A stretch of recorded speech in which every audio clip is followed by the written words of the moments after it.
Well, here we go. Here we go again. I was gonna just leave it alone and go to sleep, but as you can see the title, there's this Black Liberation Autonomous Zone, this BLAZ, down in Austin, Texas. And they call it Orisha land. I'm not sure what in the world they mean by that. And you know what? I gotta show the video. Hold on. Let me see if I can find it. Let me do the history. I don't think there's anything too cringy in my history right now.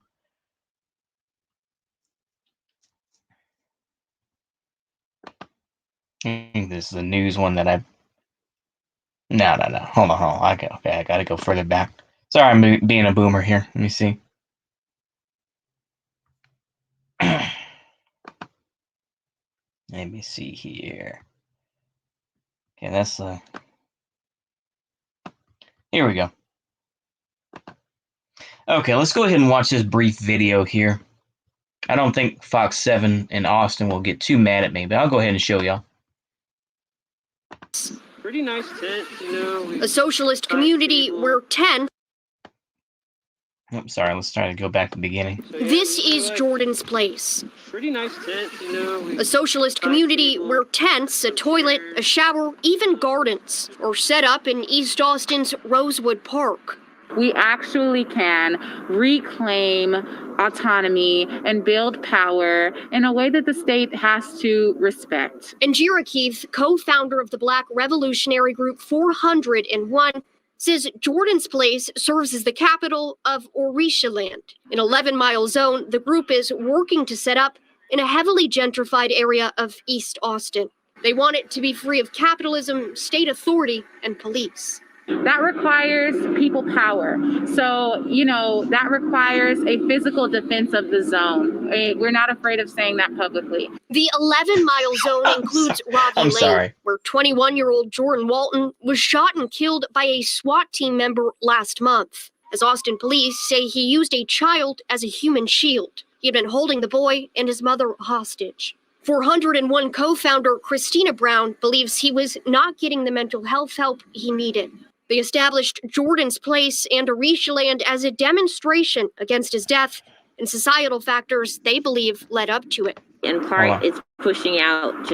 There's going to be a a councilman who feeds their delusions. Here we go. Gentrification. It's pushing out the police presence here. It's pushing out all the things that make life as a Black person uninhabitable. Now the city wants to push them out. The Parks and Recreation Department told them they needed to vacate Rosewood Park by noon Thursday. That didn't happen. We're still here. That's a victory. The city said the group is violating its rule against camping in parks, though they've previously said they're not enforcing that rule because of COVID-19. Well, anybody who's been down on Town Lake knows that we're not enforcing the camping ban in parks. Camping and in public areas like parks is not a compassionate solution for anything. These are peaceful people protesting a specific situation, and they should be given time to air their grievances. As the future of Jordan's place remains unclear, we asked members of 401 what will happen if the city tries to dismantle it. I think it's probably in our best interest, as Indira's been saying smartly, to not explicitly state what will happen. Okay. I wanted to cover that right quick because I thought that was hilarious. I do want to speak to a larger issue.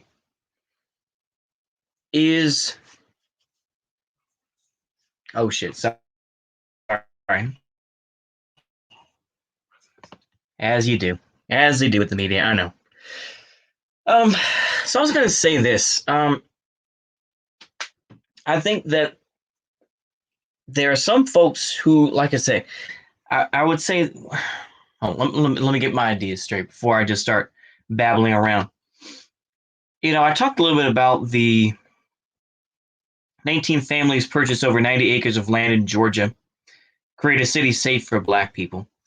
Now, I think I covered a little bit of this last year, but I think it's important to talk about on a bigger level what's going on.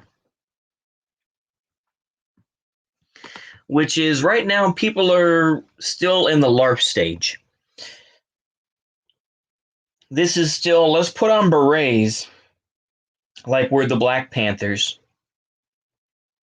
Let's do all the things we read about in books and make sure that we have, food like vegetables and whatnot. And I think we're still going to order pizza and have things kind of, kind of like kind of like Chaz, where, woo, we're going to do crazy stuff. And, but we're still in that LARP stage right now. And I think that things are going to become more serious and that people are going to take this as a joke. They will continue to take it as a joke, just as I saw. You're going to go in a public park. I mean, I'll give them that. I mean, it's a public park instead of, but notice that there are like 8 people there. In general, I don't think the city of Austin is that worried about 8 people. They're just like, all right, well, whatever. I mean, let them do what they want. We're gonna send out our white woman here to go out and say something to them, and then whatever, they'll probably get bored and they'll just end up going back to their apartments or wherever, or their houses, I'm not going to be prejudiced. I'm just going to say, go wherever they were living before, We're in that LARP stage. We're, dare I say it, this is kind of like the LARV stage, the LARP-E stage, yeah. We're on the LARP-E stage. And things are going to evolve more and more, I think. And maybe I'll be wrong. Maybe I'll be proven wrong about separatism of the United States. But I do think that efforts will be made. And that, Chaz in Seattle, this, whatever the hell this thing is down in Austin, is going to serve as another example. There's one, I think, even out in North Carolina, I think that they were trying to do last year. Maybe I'm wrong on that. But there is a lot of these movements happening. Are they going to continue forward? Are they going to get more support? That's the real question, isn't it? I think that people, no matter left or right, are starting to realize that the federal government does not care about you. They're starting to realize that, yeah, there's a lot of promises and that most of the time they don't give them, but there's some sort of safety net to try to help. That safety net is going away. And I think you can go ahead and, talk to whomever you want to, but I think people realize is that whether it's federal, state, local, whether it's county or city or parish or city or whichever you want to say, Commonwealth, that the needs are not being met. The people's needs are not being met. I think you're going to realize is that there's going to be more people who are going to take advantage of that energy, and they're going to try and create separate little settlements, separate from the federal government and separate from the state and city and all that business. I mean, there are other examples. I mean, you could talk about Slab City, or you could talk about, I'm sure that there are plenty of other communities across the United States, but I think that the move for secession is starting very small. And I think that people in general are still, it's still a joke. Like I say, it's still funny to see. I mean, it is sad. I mean, in a way with Chaz in particular, but with this Orisha land thing, where they have, I mean, I'm looking at a picture of it now.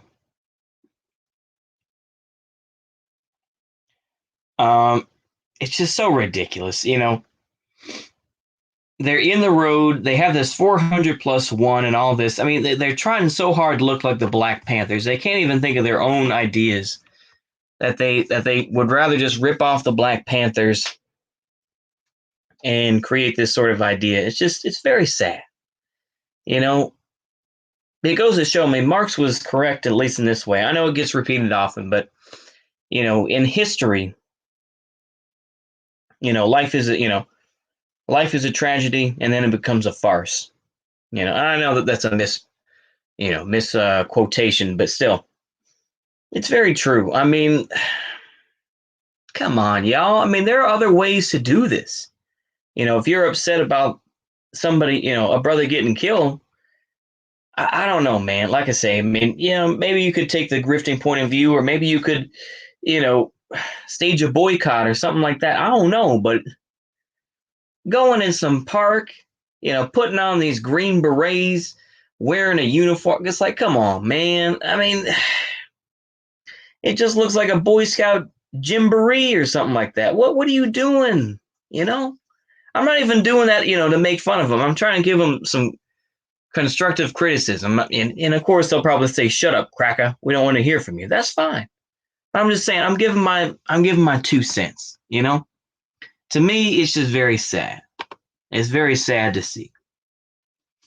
But anyway, I think that's all I have to say on that one. I just think that in time, right now, it's still seen as a joke that, you know, people can create autonomous zones. But if the situation in general in the United States continues to devolve with lack of money, lack of future jobs, you know, continued environmental factors, you know, climate change, and, you know, weakened grid, you know, electrical grid, you're going to have folks that just kind of break off, and they're going to say, I'm not dealing with this bullshit. If the city can't meet my needs, then I'm going to go to someone who can, or I'm just going to start on my own, you know, and that's what's going to happen. So you can have all these boomers who want to talk about, you know, e pluribus unum and all that sort of stuff. But look, when those conservative talk show hosts stop getting their money and they stop getting that advertising money, it's not going to be pretty.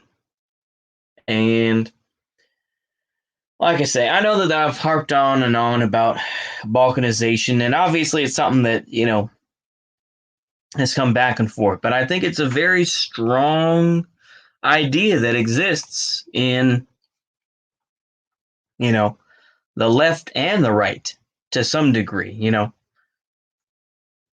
So yeah, take it for what it is. I think this story in particular is just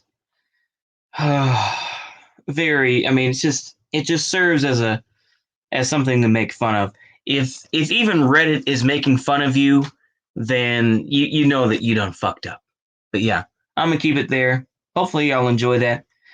See you later, and goodbye.